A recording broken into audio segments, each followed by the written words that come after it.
Bonjour et bienvenue dans cette nouvelle vidéo. Aujourd'hui on se retrouve avec Fanny qui est dans le double cursus lettres et arts vivants, donc à CY Cergy Paris Université et le conservatoire régional de Cergy. Donc ce qui est compris dans arts vivants, je pense que vous l'avez vu dans la miniature, donc c'est théâtre, danse et musique. Donc si vous faites ce double cursus, vous devrez choisir un des trois arts. Voilà. En tout cas, n'hésitez pas à mettre dans les commentaires vos questions qui apparaissent durant cette vidéo. Bien sûr, cette vidéo présente les doubles cursus. Donc si vous voulez juste faire un diplôme d'état en art au conservatoire régional de votre région, et tout ce que vous entendrez dans la partie art fait partie de cette vidéo. Et pareil pour la licence. Si vous voulez juste faire lettres modernes à Cergy, vous avez les réponses sur les matières par exemple. Voilà, ça fait un petit combo.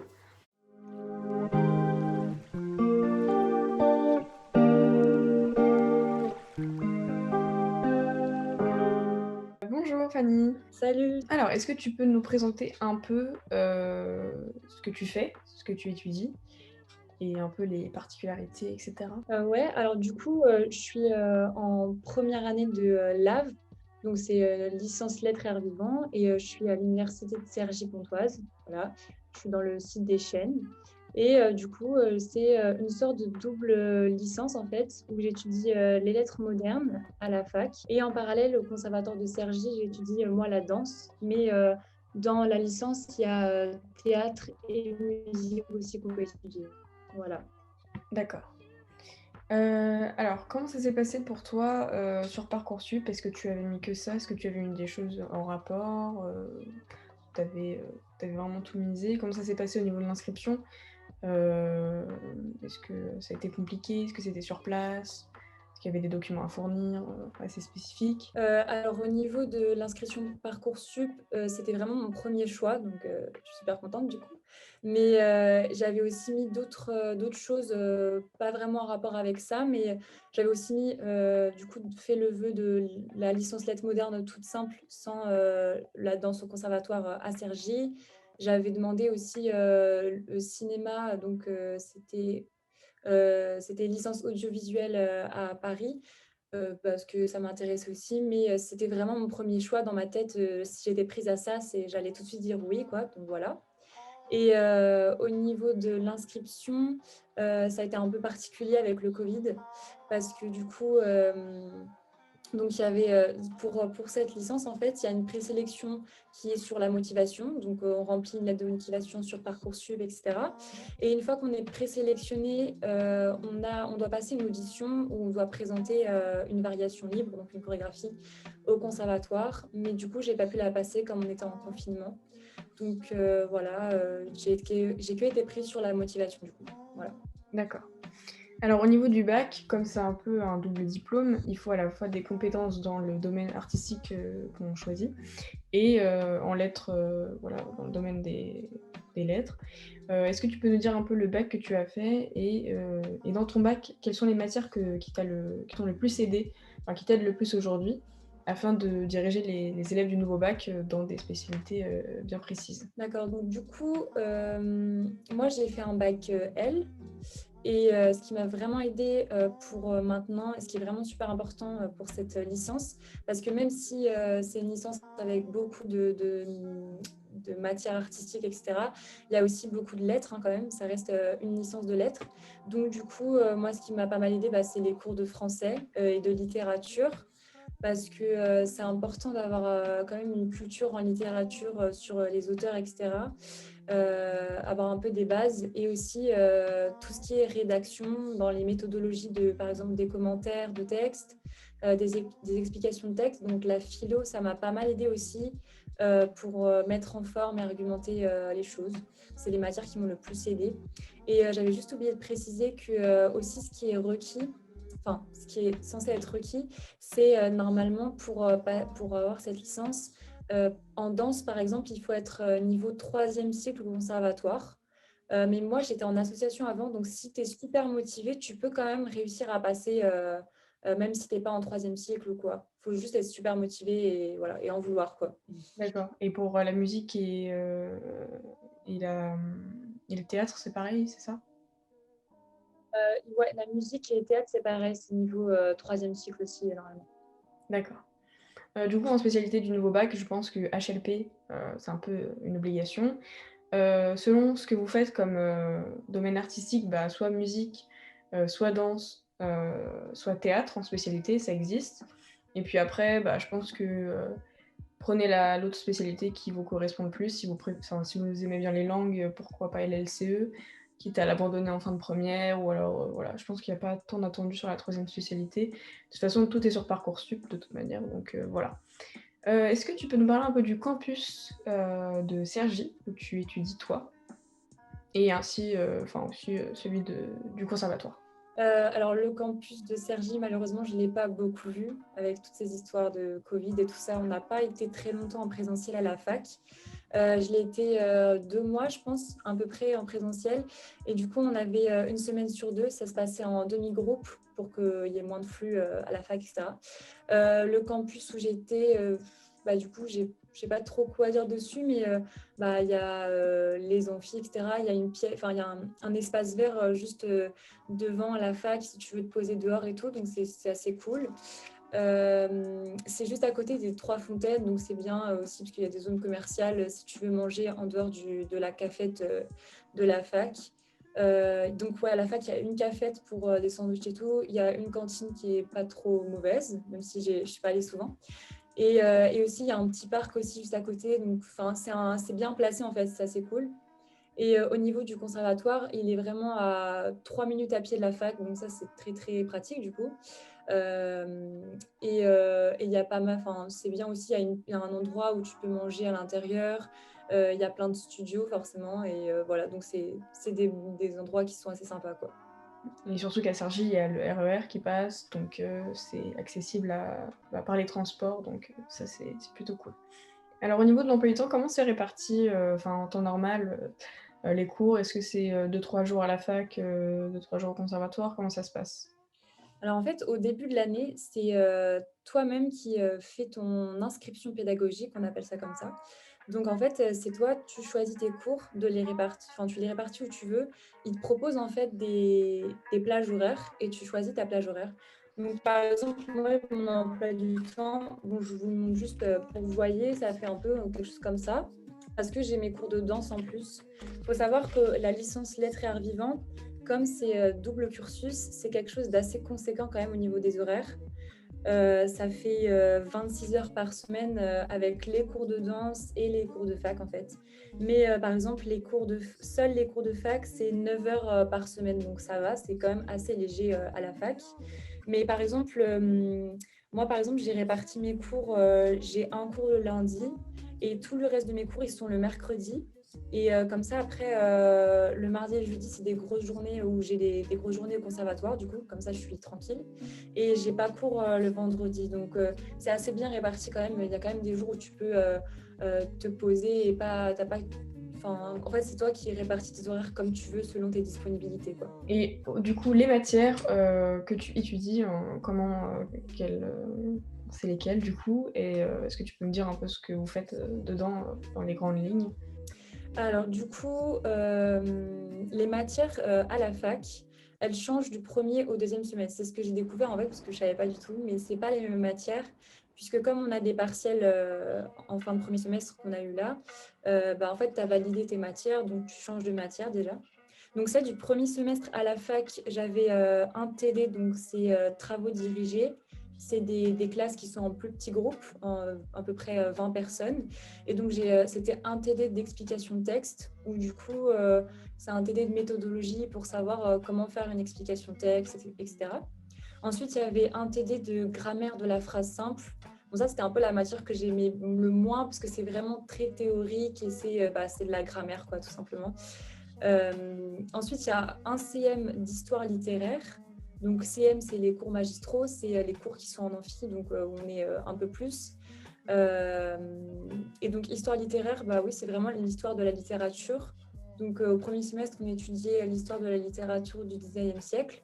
Donc, on parlait du romantisme principalement, du coup, voilà, c'est intéressant. Ensuite, il y a un TD d'écriture de création. Ça, c'est vraiment un cours, c'est comme un atelier où du coup, on a des exercices d'écriture sur le réel, sur ce qui nous entoure, sur nous-mêmes, etc. Donc c'est quelque chose qui est assez créatif du coup. Il y avait aussi un TD de littérature du 19e. Donc ça, on étudiait la littérature du 19e, comme c'est dans le nom du cours, quoi. Et il y avait un TD d'anglais aussi, quand même, pour avoir une langue vivante.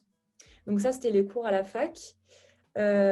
Ensuite, au conservatoire, il y a les cours de contemporain. Donc en troisième cycle, enfin moi j'ai pris contemporain, mais il y a soit jazz, soit contemporain, soit classique. Voilà, Donc donc ça, j'ai c'est en choisi.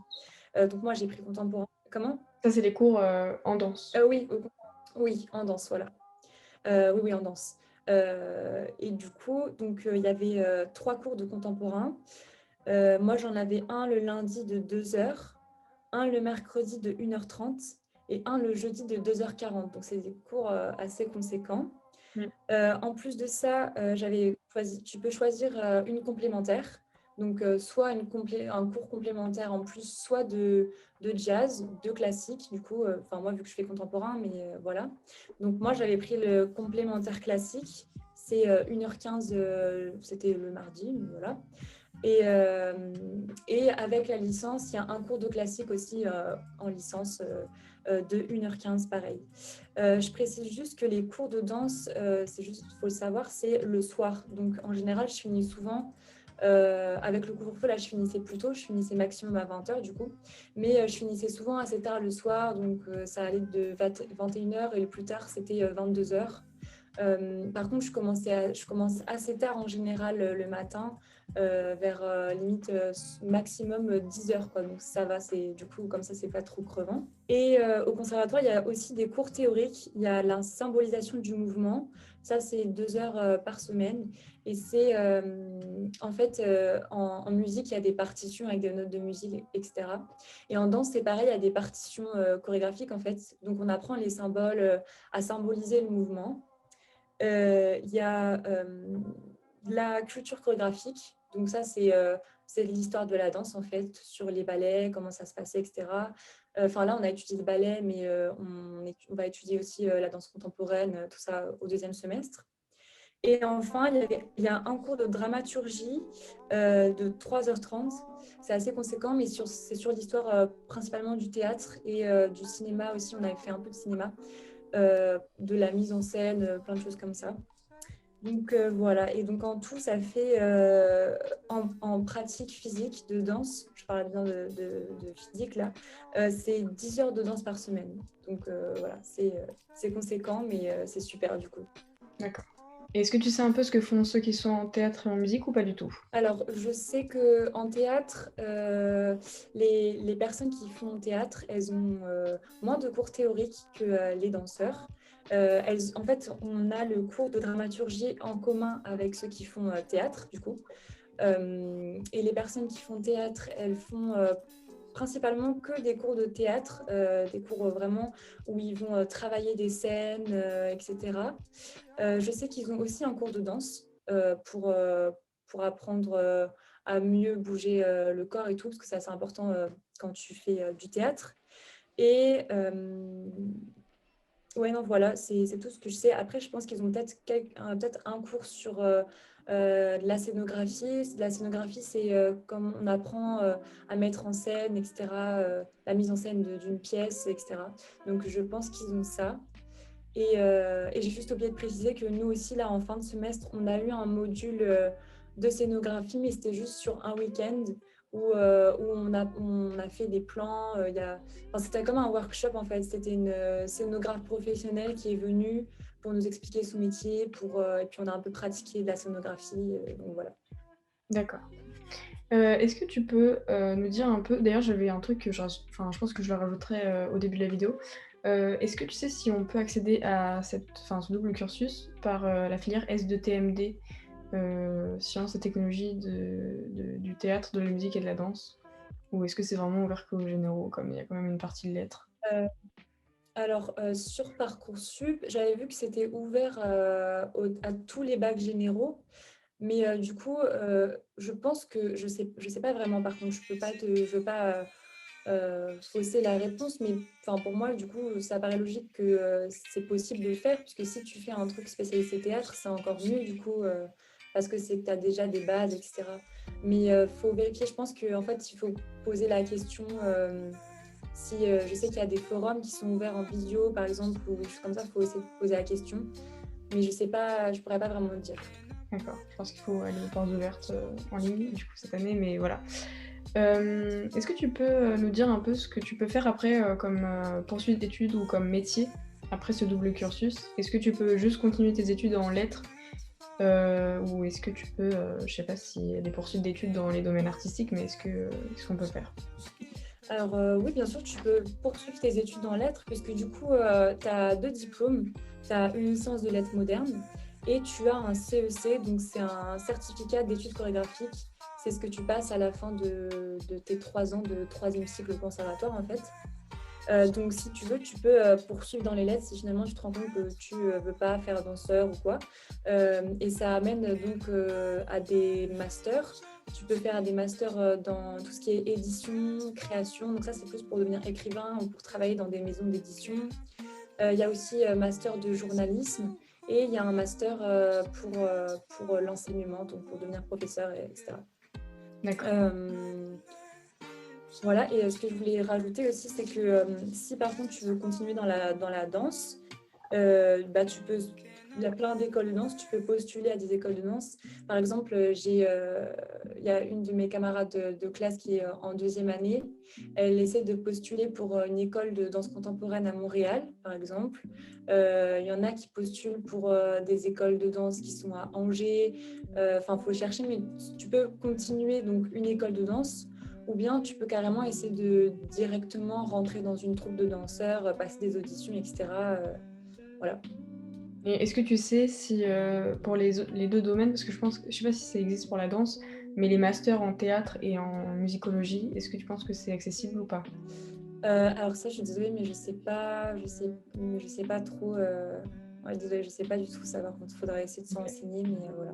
Est-ce que tu sais s'il y a des associations dans ton université ou qui sont spécialisées enfin, qui sont dédiées plutôt à ton cursus, avec que des élèves qui sont dans le même domaine que toi, comme ça fait un peu une vie étudiante axée sur votre domaine? Alors, bah, à la fac, en fait, ce qui est bien, c'est que du coup, les cours en fait, par exemple, nous, dans notre classe de première année de LAV, parce que c'est comme ça qu'on dit lettres arts vivants, on est 5, mais du coup, on a les mêmes cours au conservatoire et les mêmes cours à la fac. Et du coup, ce qui est hyper bien, c'est que comme on est tous le même, vraiment le même cursus en danse et tout ça, et bah, c'est vraiment pratique pour la vie sociale, quoi, parce que du coup, on s'est tout de suite parlé et on a les cours ensemble à la fac. Donc comme ça, on n'est pas vraiment perdu. Mais après, je ne sais pas s'il y a vraiment un domaine associatif pour nous réunir ou des choses comme ça. Je ne pense pas. Mais voilà. Mais ce qui est quand même bien, c'est que du coup, là, je pense à ceux qui sont pas en LAV et qui sont juste en lettres. En distanciel et tout, je pense que ça doit être compliqué pour avoir des relations sociales, quoi, ou pour parler à des gens, c'est un peu plus compliqué. Alors que là, du coup, vu qu'on a quand même les cours au conservatoire et tout, c'est plus simple pour se faire des amis et tout ça, quoi. Oui, je pense oui. Surtout vos cours sont quand même dispensés, malgré le fait que pour les cours de la fac, vous soyez à la maison, le conservatoire est assuré, c'est ça? Alors, bon, bah, jusqu'à maintenant, puisque pour l'instant, il y a le couvre-feu à 18 h, donc on ne sait pas trop comment ça va se passer. Mais du coup, pendant le confinement, on avait une dérogation, donc on a pu assister aux cours. Et pendant le couvre-feu à 20 h, là, du coup, c'est juste les cours étaient raccourcis. On avait 1 heure, 2 heures ou des choses comme ça, mais on avait quand même cours, donc c'était assez bien pour pas rester toute la journée à la maison, etc. Donc c'était plutôt bien. Ouais. D'accord. Est-ce que tu aurais des conseils à donner pour les élèves qui sont intéressés par, ce double cursus, peu importe le domaine? Je sais pas, des trucs qu'ils peuvent faire pendant les vacances ou des petits conseils pour la lettre de motivation, et cetera? Alors, je pense que le conseil que je peux vous donner, c'est pour la lettre de motivation. c'est vraiment, moi je me suis vraiment beaucoup pris la tête dessus parce que vu que c'était que sur motivation, je me suis dit, il faut vraiment que je mette le paquet, etc. Mais je pense que ce qu'ils recherchent, c'est vraiment une authenticité. Donc, il ne faut vraiment pas mettre des choses que vous ne connaissez pas pour impressionner sur votre culture ou quoi. Mais il faut vraiment montrer juste que vous êtes passionné par ce que vous faites et ça passe, quoi. Et après, pour réussir dans la licence en lettres et en danse, euh, je pense que moi, personnellement, quand je suis arrivée en danse, comme avant, j'étais en association, ça a été un peu compliqué au début de l'année de passer dans le rythme du conservatoire parce que j'assimilais moins vite les chorégraphies ou des choses comme ça. Donc, j'ai eu un gros problème sur la confiance. Je me suis dit, mais qu'est-ce que je fais là, etc. Mais du coup, je pense que c'est vraiment ayez confiance en vous. Et, parce que si vous êtes pris, c'est que vous méritez d'être pris.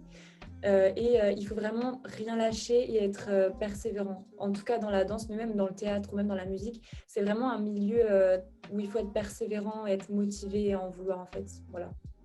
Et pour les lettres, je vous conseille juste de... alors pour les lettres, il faut aimer lire parce qu'on a beaucoup de bouquins à lire.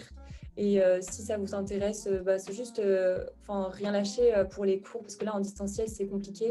Mais ouais, pour les lettres, je vous conseille juste de lire un maximum, de vous intéresser aux choses et ça passera aussi. Voilà. D'accord. Bah, merci beaucoup, Fanny. On a fini.